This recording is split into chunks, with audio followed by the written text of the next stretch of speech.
burog. 'Di ba? Ma'am Elena Garcia, hello. Oh. Eto pa mga ka-GP natin, sama na rin po natin ang isa pang pahayag na itong mangyayari po o gaganapin na pagdiriwang ng Independence Day mga ka-GP Natics ay nabalitaan po na talagang itong mga DDS ay mukhang gagawa po ng gulo at susugurin daw ang Malacanang. At ang akin pa nga nabalitaan kanina mga ka-GP Natics ay may mga nagpapasalamat dahil meron daw 5,000 na magpapahiram sa kanila. 5,000 mga tao na pupunta nga lang sa Liwasang Bonifacio. Eh sabi kong ganun 5,000 kung ipapahiram sa inyo yung 5,000 tao, sa Liwasang Bonifacio, para na kayong sardinas noon. It's not only the Senate is facing an alleged security threat. Last week, veteran columnist and broadcaster Ramon Tulfo posted about an alleged plot targeting Malacanang on Independence Day. To talk about that and other developments, we are joined live in the studio by the original Tulfo veteran columnist and broadcaster, Mon Tulfo. Sir, magandang gabi po, sir. Welcome to Political Beat. Thank you for the invite. Thank you, sir. Okay, sir, in your post, you mentioned information from a source who allegedly attended a meeting in Krame. Can you tell us more about what your source heard and whether authorities were Rayan, any Sir specific Romeo. details ba? Yung Tweety Bird na sinasabi ko, yes, the Tweety Bird. generic yan eh. Hindi yan specific. Elijah Short Rivera. Not one person. Tweety. Pag informant ko, Tweety Bird. Yung tweet, tweet, tweet. Isa sa mga andoon ang nagsabi sa akin. Kasi it was a closed door, highly secretive conference. And the reporters were barred from the meeting. So, mayroon akong Tweety Bird. Sa Isa loob. doon sa mga, Oo. ang dami nila, di ba? And nagsabi sa akin, ano bang nangyari? May balak na lusubin ang Malacanang. At i-coincide sa Independence Day celebration. And ang meeting was how to tackle the threat. Yeah. I see. All right, given these discussions about threats, do you believe the reports are connected because it's not just one threat, according to certain reports, or are they individual security concerns, sir? Individual, alam mo, ano ito, I think connected na sa lahat eh. Yung gulo sa Senate, among the senators. Yung the Senate premises, di ba, may mga rallies. Yes, outside. Yung kay Bato, ay naging circus yung Senado. Yun. At yung added to the mix, ito nang pagkakaroon ng attack sana sa Malacanang. But it's a circus that could potentially turn violent. Yes. Kaya lang, ang sabi nga nung Tweety Bird ko, they were preempted because of my... Nagtatanong-tanong nga sila, sino yun? Actually mga kababayan, no, para maging fair naman tayo, naniniwala ako at nakita ko bago mag-post si Mon Tulfo, nag-post muna si Pebbles Talaquera. And it appears to me na alam nyo mas mabilis talaga yung Tweety Bird nitong si ni Charlie pala tawag ni Pebbles Talaquera doon sa kanyang intel, mga kababayan. Mas mabilis 'yon kasi si Pebbles bago pa mag-post itong si Mon Tulfo, nagpo-post na itong si Pebbles. Napakabilis mga kababayan. Kahit yung mga nagsasabi sa atin na mga kaibigan diyan, mas mabilis pa rin yung kay Pebbles. Actually, ang nangyayari lang mga kababayan, verification lang kung minsan 'Di ba? Oy, totoo ba to? Yung ganito. Meron ba kayo nababalitaan? Ayun, i-verify lang. Meron kami nakuha mga ganito ganyan. 'Di ba? Pero ang mabilis lang na nakukuha namin diyan regarding doon sa mga lilipat from Cayetano Black. Dahil talagang usap-usapan yan diyan mga kababayan at talagang nandoon sila mismo sa meeting, 'di ba? Na ginagawa. Or kung hindi man sila nandun sa meeting, mga kababayan, alam nila yung mga senador ay mag-uusap-usap doon sa mga ibang lugar. No, sino ko? Marami sila doon eh. Mga top brass. Sino yung nagsabi sa... Sir, 6 months ago, Meron din po kayong Tinwiti Bird na 6 months ago of a, kumbaga, organized or synergized campaign of destabilization.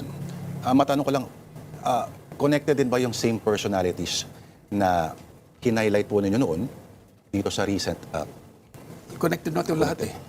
Yung destabilization, connected lahat ito. Lahat yung mga pro-Marcos, pro-BBM, pro-Sara, nag-aaway-away. And yun na nga, yung according to intelligence reports, na they were being watched, yung mga binanggit kong pangalan. Kasi I mentioned a number of names. Ako naman mga kababayan yung nabalitaan ko hinggil sa bagay na yan, talagang ang sinasabi nila, gagawa po ng gulo kung sino man, mga kababayan, nagpaplano talaga sila na pababain si PBBM, iupo si BP Sara Duterte, sa kadahilanan na ayaw po nila mga kababayan na lumabas ang katotohanan hinggil po dyan sa impeachment, doon sa mga bank records. Yan lang ang tanging paraan nila para itong si BP Sara Duterte hindi matanggal at makatakbo pa po siya sa susunod na eleksyon sa 2028. Sabi nga mga kababayan, kapag si Sara daw ang naupo, naku, lagot na tayo. Kawawang Pilipinas talaga. closely monitored pala sila. At By the intelligence community. of course, they denied 6 months ago.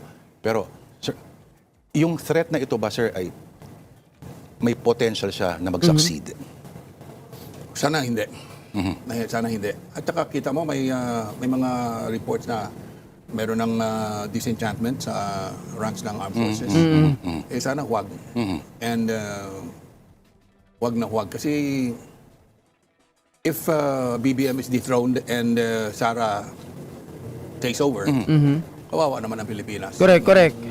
At saka mga kababayan, ang iniisip ko dyan, na pwedeng maging sanhi ng kaguluhan. Ito ngang 18 Marines, 'di ba? Etong 18 Basoreros na sinasabi ni Senador Ping Lacson. If ever mga kababayan na sila po ay tahasang nagpapakita sa Senado pero hindi sila dumadalo sa pagdinig ng Blue Ribbon ni Erwin Tulfo, wala silang plano. So titingnan natin sa mga susunod kung may pagdinig diyan ang Blue Ribbon ni Erwin Tulfo at nagpunta pa rin, mga kababayan, etong mga 18 Marites.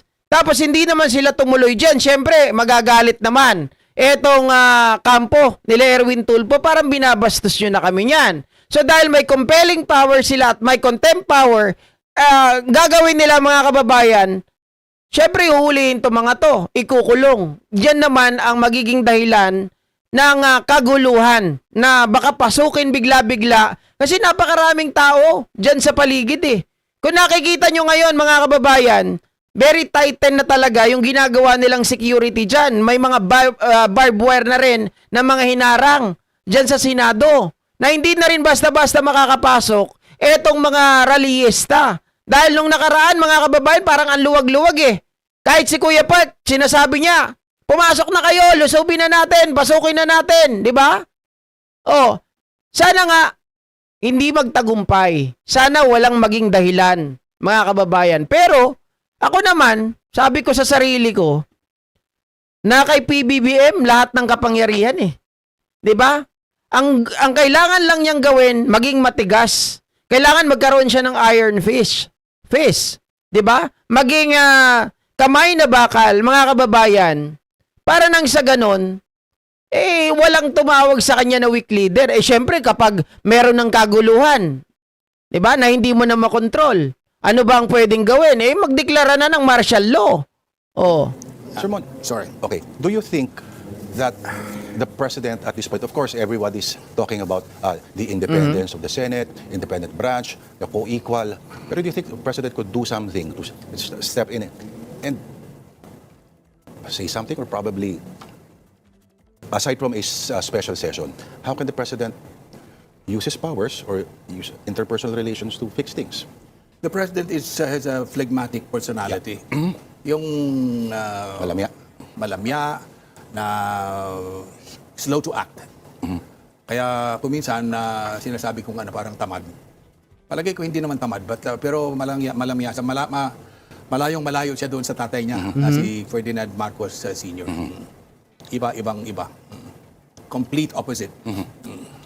Okay, sir, yung recent power struggle sa Senado, Hindi, masasabi ko dyan, sobrang bait lang talaga ng Pangulo. Kumbaga sa militar, sa mga pulis, mga kababayan, ang ginagawa ng Pangulo, ano tawag doon, mga kababayan, na yung hindi sila pwede basta-basta manakit, na kailangan nakalimutan ko yung tawag doon sa ginagawa ng mga pulis na yun na kahit kita mo, ang gulo-gulo na ng mga DDS doon, nung nakaraan mga kababayan, mayroon na silang mga pinusasan, tapos ng gulo mga kababayan, yung tawag dito, ayun, naalala ko na, maximum tolerance yung ginagawa nila.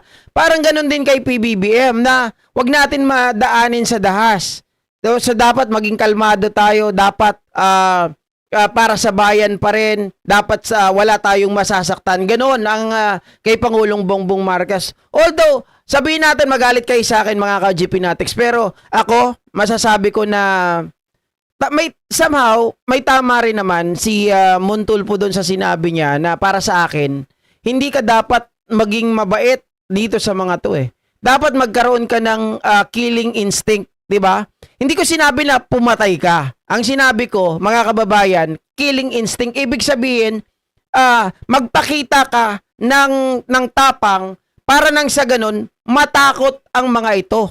Ganyan naman 'di ba, mga ka-GP Natics, hindi mo kailangan pumatay, hindi mo kailangan gayahin. Etong si Digong, ang sa akin, maging matapang ka para katakutan ka. Ganun lang po 'yon.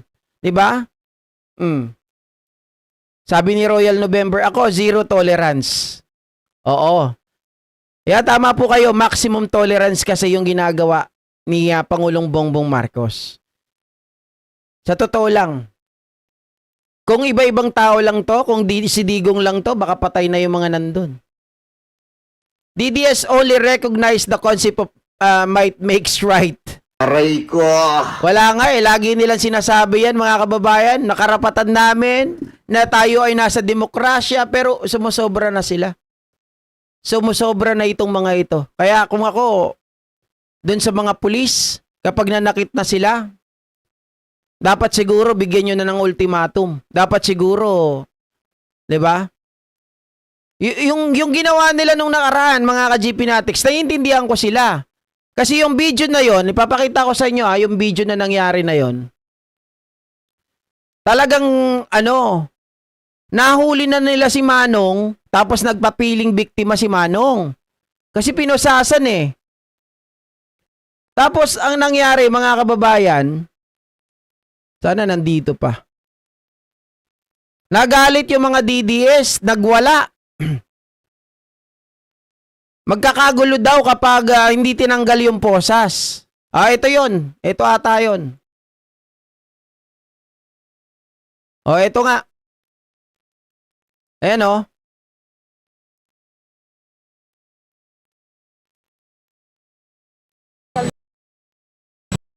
Walang sound. Ayan. Pinusasan, di ba? Sila ng bato. Sila na una ng bato. Sila na una ng bato. Bigla nagpapiling victim Bakit arestuin mo si tatay? Bakit arestuin nyo? May video kami. Yung mga bata sumugod, sir. Yung mga bata. Hindi namin kilala yan. Bakit nyo arestuin? Yung mga bata yung una ng batos. Bakit yung pusasan yan? Wait lang. Hindi yan kriminal.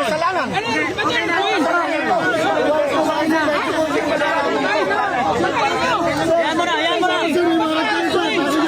Bakit yung pusasan yan?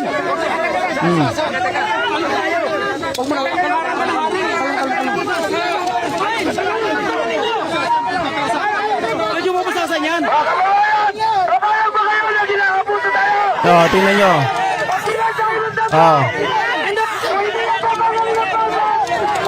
Nanggugulo na sila, di ba? Pinukuyog na nila yung mga pulis. Nakita nyo yan? Oh. Sila pa yung matatapang. Diba? Oh.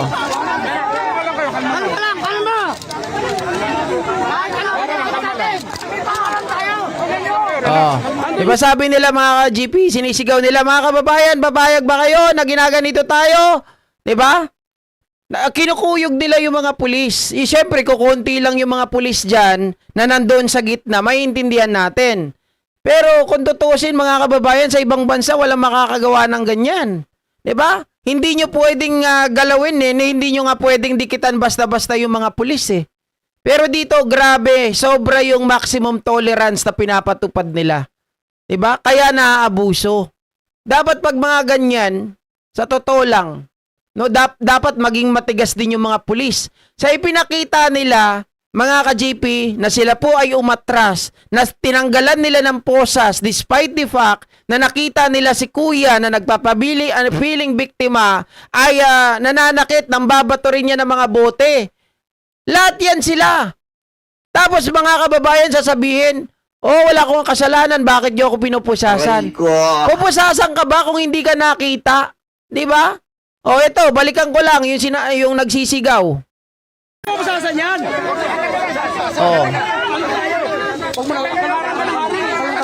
Ayun isa mayabang din yun Si Dabawenyo. Medyo pupusasan yan.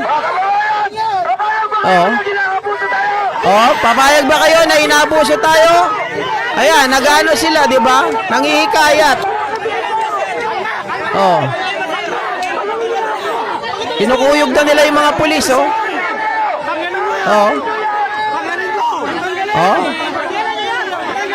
napilitan na lang yung pulis na tanggalin.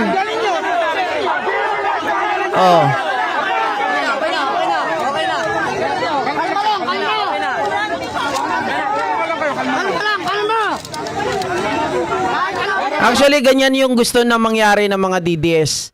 Magkaroon ng dahilan para makapag-start sila ng gulo. Ganyan talaga ang hinahanap nila mga kababayan. Kaya feeling ko, kaya maximum tolerance din yung ginagawa ng mga kapulisan natin para hindi na mag-escalate yung gulo. 'Di ba? Pero kung ako dito sa mga to, hindi yan makakapag-escalate kapag lahat yan pinalayas nyo dyan. 'Di ba? Hindi na yan makakaporma. Walang iya, ginagawa ng CR, yang Senado Hindi sa loob, sa labas. 'Di ba? Ginagawa na nilang tirahan tapos sinasabi wala daw mga kababayan, mga bayad. Sabi nga ni Rapi Tulfo hindi ako galit sa kanila, hindi ako against sa kanila. Nagtrabaho lang, walang personalan, sabi ni Rapi Tulfo. Aray ko. GP, but wala nang live and uploaded video si Mami Peng. Pahinga daw po siya ngayon Pahinga daw po siya, sabi niya ganun.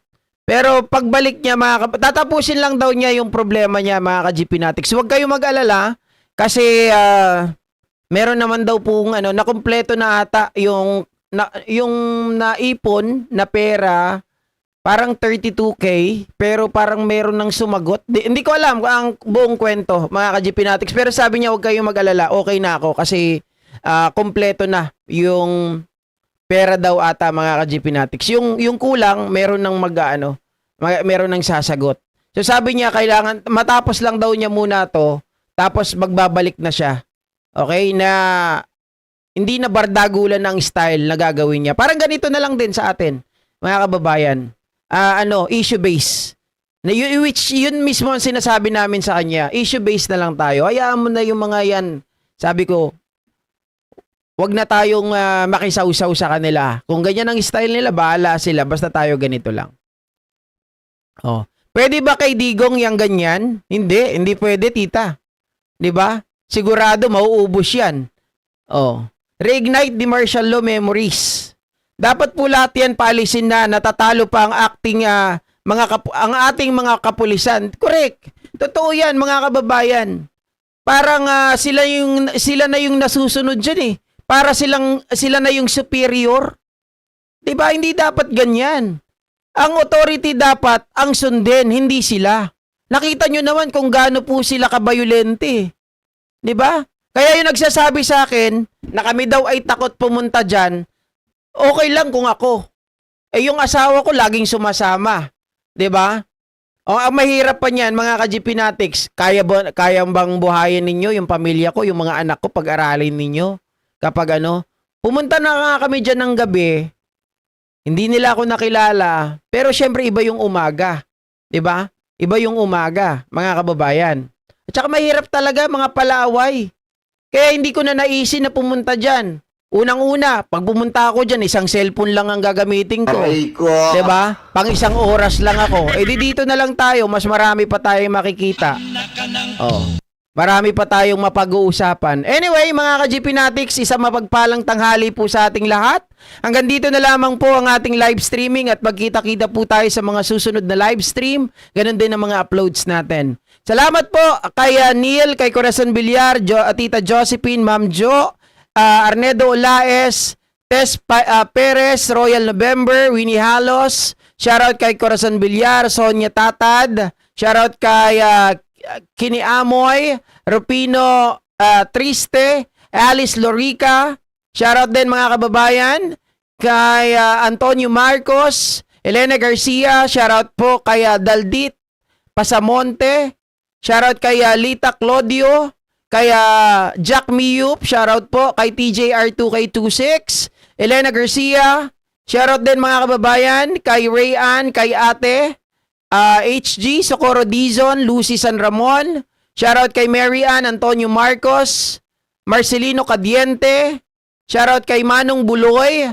shoutout mga kababayan sa ni Mastrili, shoutout po kay Banji Asay, Joey Zer Navarro, kay JB Gonzales, shoutout din po mga kababayan kay Rafael Nino, Aileen Sotelo, Ardayan, Susan Martinez, shoutout kay Myra Briol, Alma Manikap, Evelyn Balayong, Susana Martinez, Day Garcia, Romeo Barcibal, Marlon Tubilia, Lilian Robrera, shoutout kay Edith Atinaya, Garing Alchola, Sonia Tatad, at syempre po sa lahat ng mga silent viewers natin, isang mapagpalang tanghali po sa lahat. Bye guys! See you! Salamat din po ulit sa mga nag-share ng blessing.